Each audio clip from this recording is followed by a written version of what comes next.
हम इस वक्त बात कर रहे हैं भारतीय जनता पार्टी के प्रचार को लेकर एक ऐसी शख्सियत की जिसके चुनाव प्रचार में उतरते ही सन 2003 हो, 2008 हो या 2013 क्षेत्र के चुनावी समीकरण और मतदाताओं के मन में भारतीय जनता पार्टी के प्रति एक लगाव अलग ही देखने को बनता है।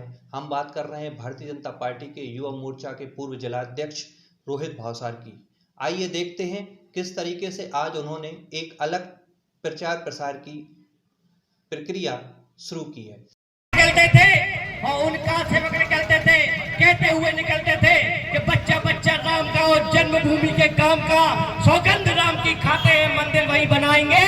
तो कांग्रेस की और अन्य दलों की सरकार उनका से वो पर गोलियां बरसाती थी, हवालात के पीछे, जेलों के पीछे डाल दिया जाता था और हंसी उड़ाते थे और पूछते थे कि सौगंध राम की खाते हैं, मंदिर वही बनाएंगे, पर तारीख नहीं बताएंगे। हंसते थे।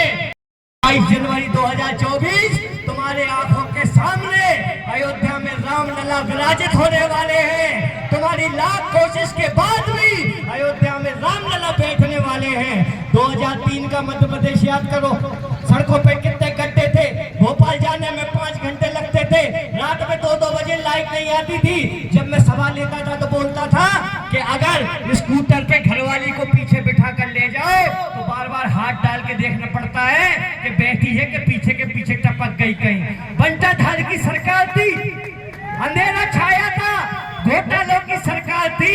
ऐसी सरकार को मध्य प्रदेश से जब उखाड़ फेंका और शिवराज सिंह चौहान की भारतीय जनता पार्टी की सरकार बनी तो एक स्वर्णिम मध्य प्रदेश बना।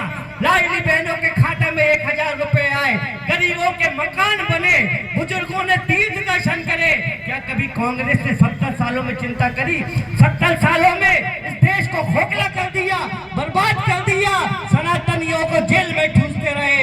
उस समय भारत के बारे में कहा जाता था कि फुटपाथों पे घूम रहे हैं, कैसे भूखे नंगे हैं, सोने की चिड़िया कहते हैं जब पथ पथ पे भिखमंगे हैं। इस देश के प्रधानमंत्री, कांग्रेस के प्रधानमंत्री झोली फैला के अमेरिका के सामने खड़े रहते थे कि अल्लाह के नाम पे कुछ दे दो भैया, राम के नाम पे कुछ दे दो भैया। लेकिन नरेंद्र मोदी के आने के बाद आज पूरा विश्व इस भारत को विश्व गुरु के रूप में देख रहा है।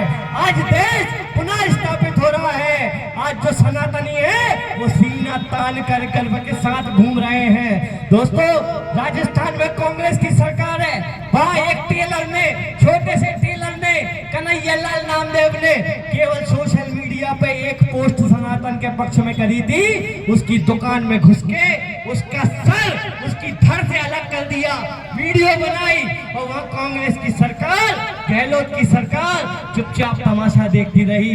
जो सनातनियों की तरफ आंख उठाकर देख ले, अगर किसी ने देखने की हिम्मत करी तो मामा सड़क में 2.5 फीट नीचे गाड़ देगा उसको। आज एक स्वाभिमानी मध्य प्रदेश, स्वाभिमानी सनातनी मध्य प्रदेश बनने जा रहा है। आज 17 तारीख को ये कोई आम चुनाव नहीं है। इस चुनाव से इस प्रदेश की और इस देश की अस्मिता की रक्षा का चुनाव होने जा रहा है।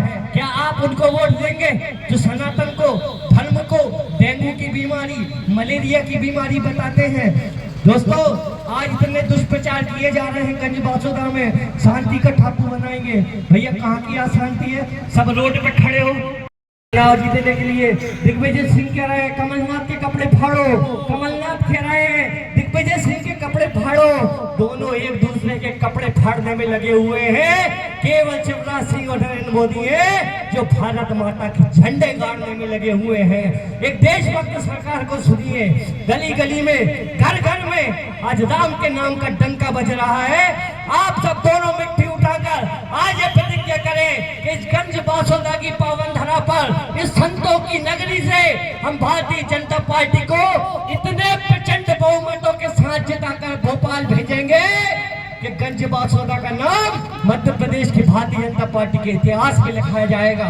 मैं आप सबसे निवेदन करता हूं और हमारे बीच में इस नगर को पूरा राममय बनाने के लिए मध्य प्रदेश की सुप्रसिद्ध गायिका पद्मा साहू जी यहाँ पर आई हैं। मैं उनसे भी निवेदन करूंगा कि जो राम को लाए हैं हम उनको लाएंगे। ये गीत सुनाकर आप सबसे प्रतिज्ञा दिलाएं। कौन राम के